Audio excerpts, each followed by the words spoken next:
Join us now, FEMA Administrator Deanne Criswell. She's in Tallahassee this morning working alongside Governor Ron DeSantis. Governor DeSantis and Administrator Criswell just briefed President Biden on the Hurricane Milton recovery efforts. Administrator, thank you for being with us this morning.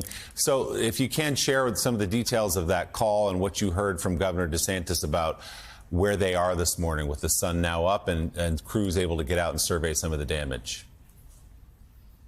Good morning. I think just as you stated right there, the sun is now up. And while there are some reports of damages from across the state, they're really out in full force now, inspecting and assessing to determine the level of the impact across the state. One of the biggest concerns that they're hearing is the impact from the tornadoes. The state reported 38 tornadoes that touched down. We've already seen some images from the significant damage that has occurred in some of the communities. And I'll say because of the president's swift approval of the pre-landfall emergency declaration, we were actually able to employ some of our search and rescue teams to help in those counties that were impacted by the tornadoes, augmenting that work of the incredible first responders already.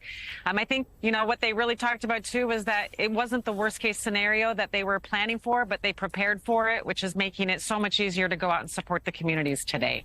Yeah, we were talking earlier to the mayor of Tampa this morning and mayors up and down the west coast of Florida who obviously issued dire warnings this week in the days ahead of the arrival of Milton about getting out of those evacuation zones at the risk of their own life. It appears, and I'll let you correct me if I'm wrong, that they dodged at least the worst case scenarios in those major population centers. Is that fair? Yeah, I mean, what we were planning for was that direct hit and incredible storm surge in the Tampa area. And the evacuation orders, I believe, saved lives. Sarasota, though, in that area, they did see the most significant impacts from storm surge. The governor was reporting, I think, up to 10 feet, but I don't have the exact number. But that's the area that did see the majority of the storm surge. But I also had reports that there were over 90,000 people in shelters, which means people listened and they actually got out of harm's way. So, Madam Administrator, could you tell us what the next few days look like? And have a sense as to, is the forecast going to provide that battered state with some calm here as there's assessments about recovery and rebuilding? Yeah, I mean, this is the third hurricane that has impacted Florida in just over 2 months, right? We had Debbie, then we had Helene, and now we had this one. You know, I think what we're seeing is right now more damage from storm surge from Helene, but we don't know what the overall impact is yet from Milton. Again, a lot of it from the tornadoes. They're out now, right now, assessing. You know, we have over 1,000 people that have been in the state supporting the response and recovery efforts, not just from Helene, but also the recovery efforts from Ian and Idalia. And once we know more about what they're going to need for Milton, we can move more resources in to support them.